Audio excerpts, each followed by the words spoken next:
بسم اللہ بسم اللہ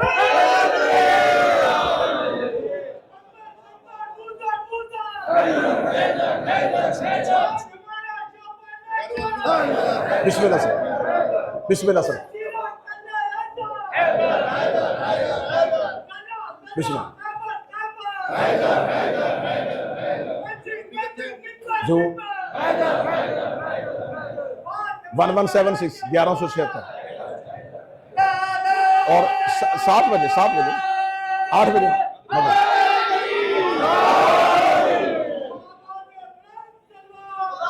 اللہم صلی علی محمد وعلی محمد. اور انشاءاللہ ایک ضروری اعلان، یہیں سے اسی رستے پہ چلتے ہوئے ایک منزل آئے گی، پول نمبر 1176 موقع شہزادی ام البنین صلوات اللہ علیہا. میر صاحب وہاں خدمت کے لیے مامور ہیں، مالک ان کی خدمت کو قبول فرمائے، یہ سلسلہ ان کی نسلوں میں مسلسل فرمائے، ان کی نسلوں کو یہ میرا مالک یہ خدمت نصیب فرمائے. انشاءاللہ کل ٹھیک رات مغرب کے بعد 7:30 8 بجے کے قریب وہاں مجلس شروع ہو جائے گی اور وہاں بھی حاضری ہوگی.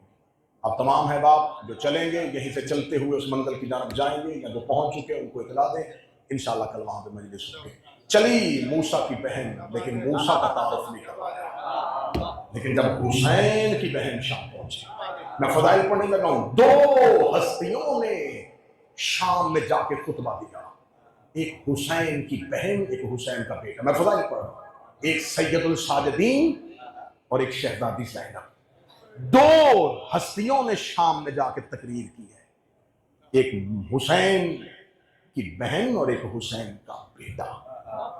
میں تقریریں نہیں پڑھنے لگا، میں خطبہ نہیں پڑھنے لگا، میر صاحب لفظ کہنے لگا. دونوں کے پورے خطبے پڑھ لو، دونوں کے خطبوں میں کیا فرق تھا. سجاد نے بتایا کہ ہم کون ہیں، زینب نے بتایا کہ تم کون.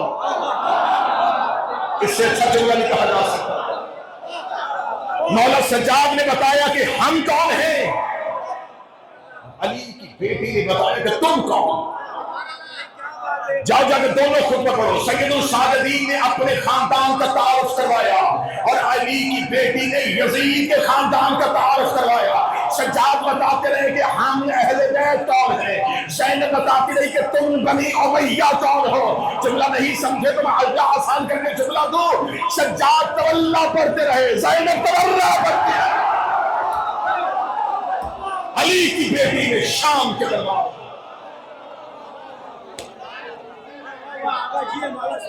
بسم اللہ سلام.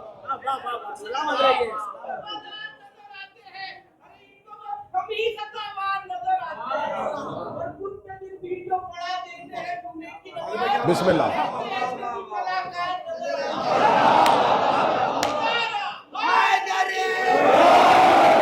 اور یہ شہزادی جو شام میں گئی، یہ بی بی ایک بہن بھائی کے ساتھ جا رہی. اتنا نہ گھٹایا جائے عالیہ کی محنت کو. ایک بہن تھی جو بھائی کے ساتھ چلی گئی تھی، بڑی محبت کرتی تھی. کربلا میں کردار عالیہ کا ہونا اتنا ضروری ہے جتنا قرآن میں سورہ حمد کا ہونا ضروری ہے. جو ہندوستان سے کہتے ہیں، جو اہل زبان ہیں، کربلا میں علی کی بیٹی کا ہونا اتنا ضروری ہے جتنا قرآن میں سورہ حمد کا ہونا ضروری ہے. جیسے سورہ حمد کے بغیر نماز نہیں ہوتی.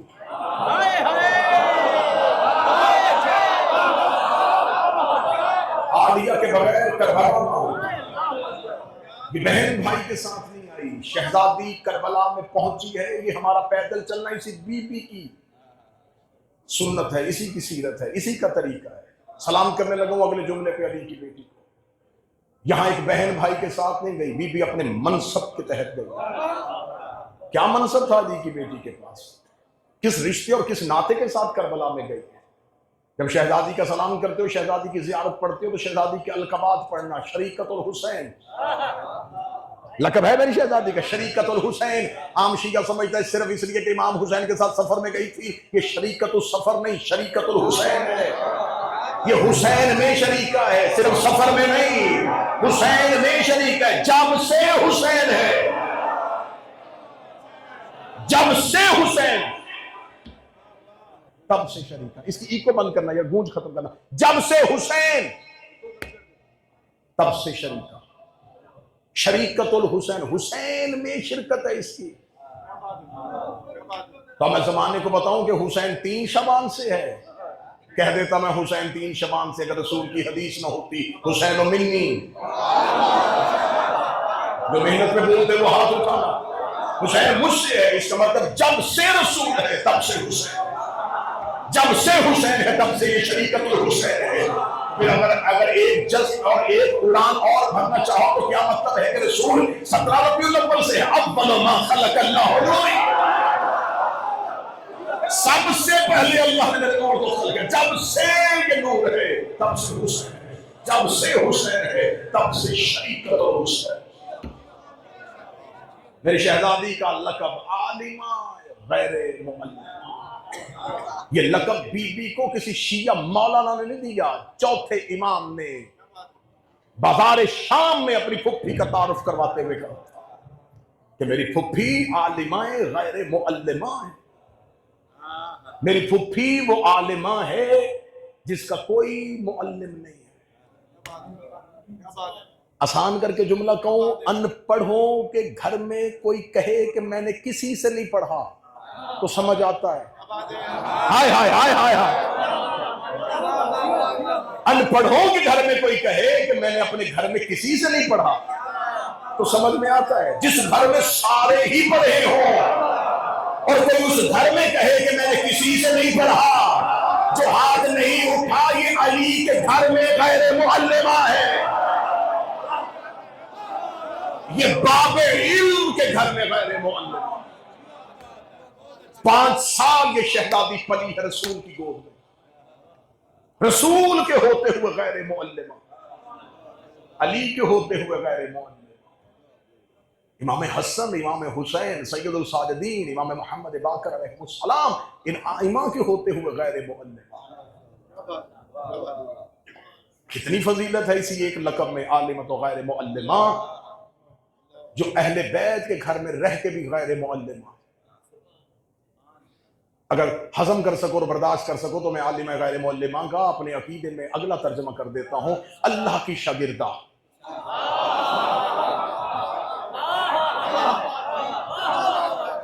غیر معلمہ کے بعد میں کیا کہوں کہ جس کا کوئی بھی یہاں معلم نہیں ہے تو اس کا مطلب ہے اللہ کی شاگردہ۔ سر نہ ہلانا اور اگلی صدر سن لینا، وہی صرف نبیوں کو ہوتی ہے،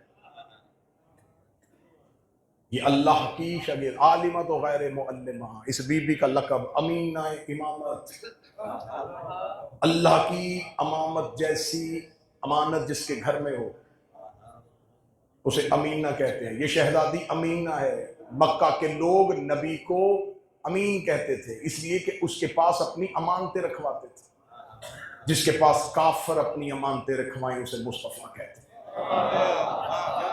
جس کے پاس اللہ اپنی امامت رکھواتا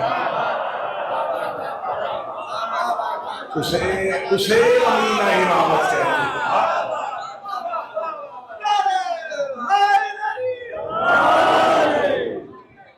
بسم اللہ سبھی۔ اس شہزادی کا کردار کربلا میں اپنے منصب، اپنے عہدے کی وجہ سے ہے۔ آؤ دیکھیں کیا عہدہ تھا علی کی بیٹی کے پاس، کتنا بڑا عہدہ ہے کہ اس بی بی کا اسم مبارکہ ہی بتاتا ہے کہ اس کے پاس کتنی فضیلتیں ہیں۔ زینب، باپ کی زینت، قرآن کہتا ہے کہ بیٹے ماں باپ کی زینت ہوتے ہیں، حسن حسین کے ہوتے ہوئے باپ کی زینت ہے۔ کسی گھر میں بیٹا نہ ہو تو وہ تو کہہ سکتا ہے کہ میری بیٹی ہی میرا بیٹا ہے، جس کے گھر میں حسن بھی ہے، حسین بھی ہے، عباس بھی ہے، لیکن زینت باپ کی پھر بھی ہے۔ لفظ بدلتا ہوں، جو رحمان کی زینت ہے یہ اس کی زینت ہے۔ یہ شہزادی ہے امینہ امامت۔ بس ایک سطر گزرتے ہوئے پڑھنے لگا ہوں، کون سی امانت تھی اس بی بی کے پاس؟ سید الساجدین کا کربلا میں چند لمحوں کے لیے خاموش ہو جانا، اس کے لیے لقب مشہور کر دیا بیمار کربلا۔ تو کوئی بچہ یہ نہ سمجھے کہ شاید معاذ اللہ العیاذ باللہ کہ سید الساجدین جیسے ہم لوگ بیمار ہوتے ہیں ویسے امامت بیمار نہیں۔